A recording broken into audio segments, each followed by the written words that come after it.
اللہ کے نبی نے فرمایا کہ مومن اس وقت تک اپنے دین کے بارے میں برابر کشادہ رہتا ہے، یعنی اسے مغفرت کی امید رہتی ہے، جب تک کہ ناحق خون نہ کر دے۔ جہاں ناحق خون کیا تو مغفرت کا دروازہ تنگ ہو جاتا ہے۔ یہ ایک اہم حدیث ہے جس کا تعلق آپ یوں سمجھ لیں کہ یہ بھی حقوق العباد سے تعلق رکھتا ہے۔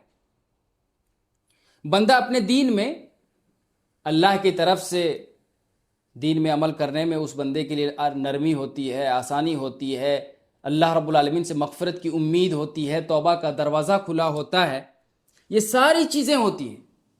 لیکن جب بندہ کسی آدمی کا ناحق قتل کر دیتا ہے تو پھر اس کے اوپر اللہ رب العالمین کی طرف سے توبہ کی امید کم ہو جاتی ہے، توبہ کا دروازہ کم ہو جاتا ہے۔ کیوں؟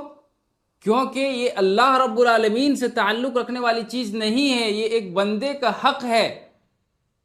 لہٰذا ہمیں اور آپ کو چاہیے ہم بڑی چھوٹی چھوٹی باتوں میں طیش میں آ کر کے کبھی ہم نہ چاہتے ہوئے بھی کوئی ایسی چیز اٹھا کر کے سامنے والے کو غصے میں مار دیتے ہیں کہ اس کی جان نکل گئی۔ لہٰذا ایسی چیزوں سے ہمیں اور آپ کو پرہیز کرنا چاہیے، کیونکہ اسلام نے سکھایا ہے کہ اگر ہم تلوار لے کر کے بازار میں نکل رہے ہیں تو اس کا نوک پکڑ کر کے رکھیں، اگر تیر لے کر کے نکل رہے ہیں تو اسے چھپا کر کے رکھیں۔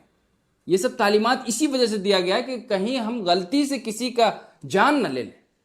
لہٰذا انسانی خون، ناحق طریقے سے کسی کا خون بہا دینا دنیاوی اعتبار سے بڑا ہی خطرناک جرم ہے، اور اخروی اعتبار سے بھی یہ بڑا ہی خطرناک ہے۔ لہٰذا ہر انسان کو چاہیے کہ وہ بڑے گناہ سے بچے جس کی وجہ سے اس کا دنیا بھی خراب ہو اور آخرت بھی خراب ہو۔ اللہ رب العالمین سے دعا اللہ ہم تمام لوگوں کو سنی ہوئی باتوں پر عمل کی توفیق عطا فرمائے۔